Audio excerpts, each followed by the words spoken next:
Halo Sobat Agro, hari ini kita akan membahas tentang pengiriman bibit alpukat. Jadi banyak teman-teman kita yang beli bibit alpukat, kemudian diterimanya, loh kok ndak ada daunnya? Loh kok daunnya habis, ndak rimbun seperti yang di foto, seperti itu.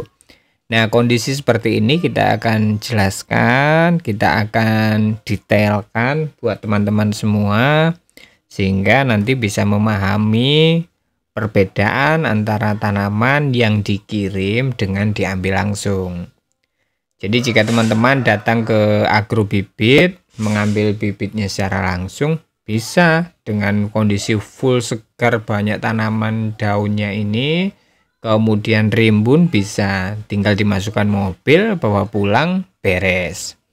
Nah, namun untuk yang dikirim secara paket itu berbeda teman-teman. Jadi harus kita pahami bersama sehingga tidak ada kebingungan atau kecurigaan atau kaget kayak gitu. Jadi nanti akan menjadi hal yang lumrah kalau kita sudah tahu bahwa maksud dan tujuannya itu adalah untuk kebaikan dari pembeli tanaman itu sendiri.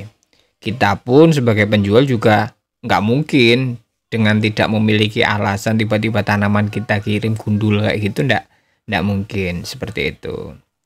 Jadi yang pertama kita akan ulas adalah yaitu kenapa ini kok harus digundul itu. Nah, kita akan bahas di video ini. Jadi tips kirim bibit alpukatnya secara aman sampai rumah pembeli juga senang, bisa tumbuh. Jadi fokusnya adalah bisa tumbuh dengan baik ya. Jadi bisa tumbuh dengan baik, kemudian bisa otomatis besar dan berbuah.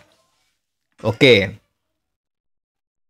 Jadi pertama tadi ya, kenapa kok tidak full daun seperti ini? Jadi kenapa kok tidak full daunnya?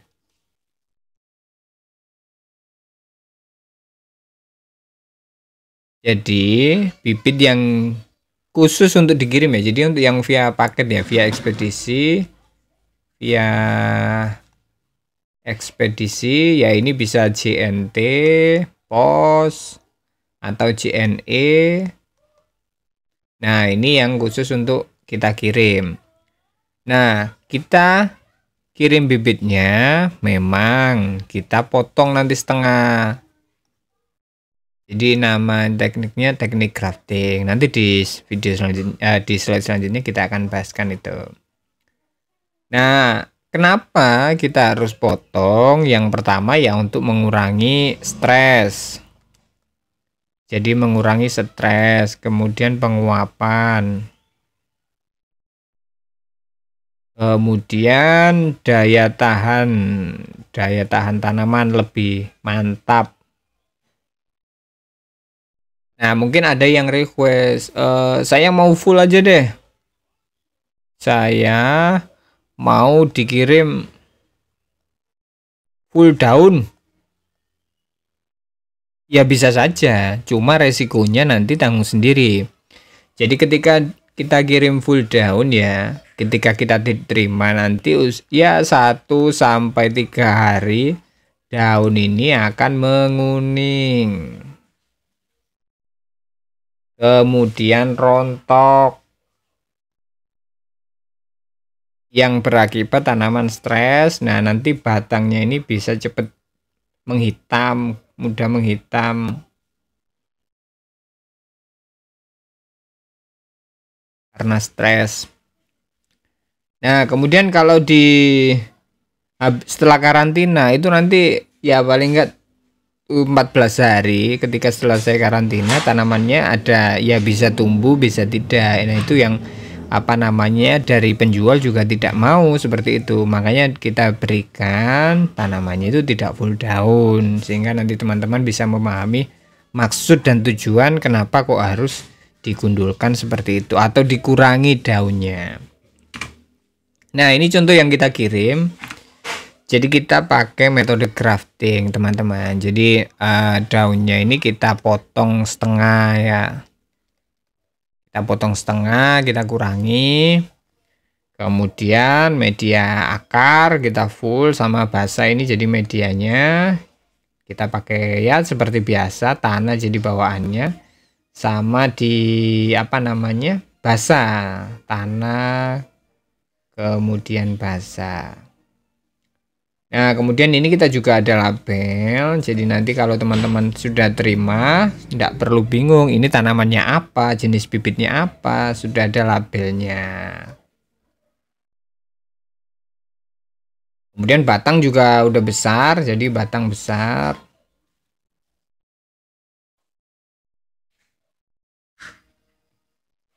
Nah, sambungannya juga udah tua, jadi sambungan tua.